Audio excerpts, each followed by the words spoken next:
Hello everyone, मैं मिथुन सिंह स्वागत करता हूं आप सभी का। आशा करता हूं आप सभी बहुत अच्छे होंगे। बात करेंगे Vinoba Bhave BEd second semester के प्रीवियस ईयर क्वेश्चन पेपर की। पेपर का नाम होगा पेडागोजी ऑफ हिंदी। पेपर का नाम है 9 और 09 और 17-19 का ये क्वेश्चन पेपर है। आगे बढ़े उससे पहले मैं बता दूं, पिछले 5 साल के जितने भी पेपर हैं एक ही प्लेलिस्ट में सारी वीडियोज़ आपको मिल जाएगी। बाकी आप पिछले 5 साल के क्वेश्चन पेपर का मॉक टेस्ट घर पे जरूर दें, प्रिंट करा लीजिए और बिल्कुल एग्जाम वाले माहौल के साथ अपने स्टडी टेबल पे एग्जाम दें।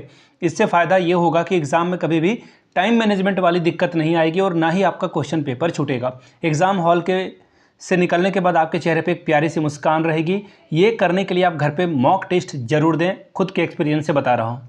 पिछले 5 साल के जितने भी क्वेश्चन पेपर हैं आपको 49 रुपीज़ में अवेलेबल करा दिया जाएगा। दूसरी बात, 199 में आपको सजेशन प्रोवाइड कर दिया जाएगा ताकि आप एग्जाम बेहतर ढंग से लिख पाएँ।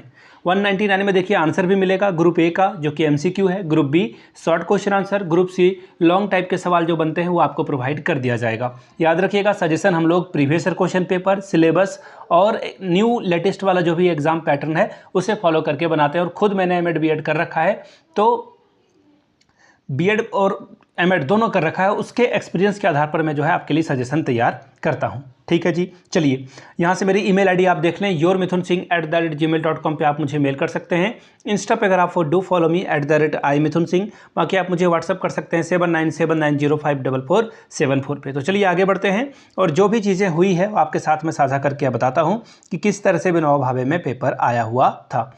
यहाँ से आप देख पाएंगे ये रहा पेपर। यहाँ से आप देखेंगे तो ये रहा हिंदी टीचिंग का पेपर। ठीक है जी, 2017-19 का ये क्वेश्चन पेपर है। फुल मार्क्स है 40 का। वक्त मिलता है आपको 1.5 घंटे का और 1.5 घंटे में आपको ये पेपर सॉल्व करना होता है। 5 सवाल पूछे जाएंगे और हर एक सही जवाब के लिए आपको 2-2 नंबर रिवॉर्ड के तौर पर मिलेगा। पहला सवाल देखिए क्या है, भारत के संदर्भ में हिंदी का कौन सा रूप प्रचलित नहीं है। नहीं वाले शब्द पे ध्यान रखिएगा। कोई भी टेट की परीक्षा हो, सी टेट हो, झारखंड टेट हो, हमेशा नहीं वाले सवाल ना पूछकर आपको गुमराह किया जाता है। देखिए क्या है, पहला मातृभाषा, राष्ट्रभाषा, संस्कृत भाषा या फिर विदेशी भाषा के तौर पर। देखिए यहाँ पे 2 आंसर हो सकता है। कौन सा रूप प्रचलित नहीं है, तो देखिए संस्कृत भाषा वाला तो कुछ हद तक है, मातृभाषा के तौर पर, राष्ट्रभाषा के तौर पर, लेकिन विदेशी भाषा हिंदी तो नहीं है। ऑप्शन 4 गलत है, तो गलत ही पूछा गया, तो आंसर आपका सही होगा। लिपि का सही ज्ञान और भाषा का उद्देश्य किस स्तर का है, प्रारंभिक स्तर का, पूर्व माध्यमिक स्तर का, उच्चतर माध्यमिक का या फिर उच्च स्तर का, ये आपको बताना है। वैसे मैं आपको बता दूं, जितने भी MCQ आते हैं ना, एक ही वीडियो में मैं आपको करा दूंगा, डोंट वरी।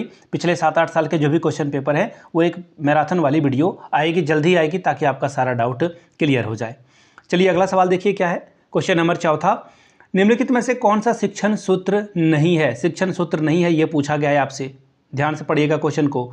मूर्त से अमूर्त, ज्ञात से अज्ञात, विश्लेषण से संश्लेषण, अनुकरण से अभ्यास। तो ये कोई शिक्षण सूत्र है नहीं, ये कटेगा आपका। ठीक है जी, चलिए अगले सवाल की ओर हम लोग बढ़ते हैं। अगला सवाल देखिए क्या है, निम्नलिखित में से कौन सी विधि रचना शिक्षण की विधि नहीं है। फिर से एक बार नहीं वाला शब्द पूछा गया। परामर्श विधि, माध्य विधि, रूपरेखा विधि या फिर निर्देशन विधि।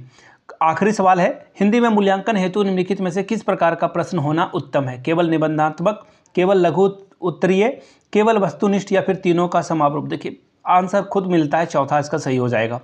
अब बात करते हैं दूसरे ग्रुप की, ग्रुप बी, जो कि शॉर्ट टाइप का क्वेश्चन है। 2 सवालों का आंसर आपको करना है। स्वस्वर वाचन और मौन वाचन के उद्देश्यों के बीच अंतर को बताएं। उच्चारण की सामान्य अशुद्धियों का विवरण दें। अगला सवाल है, वर्तनी संबंधी अशुद्धियों के मुख्य कारण को बताएं।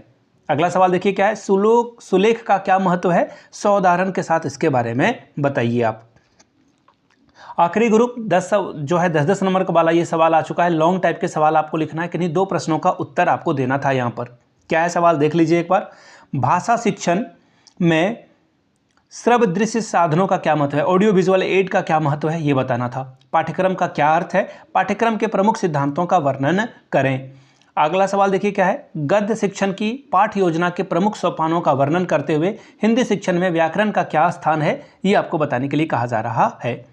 आखिरी सवाल, वर्तमान परीक्षा प्रणाली से लोग क्यों असंतुष्ट हैं, कारण लिखिए और इसमें कैसे सुधार किया जा सकता है, अपनी राय भी बताएं आप।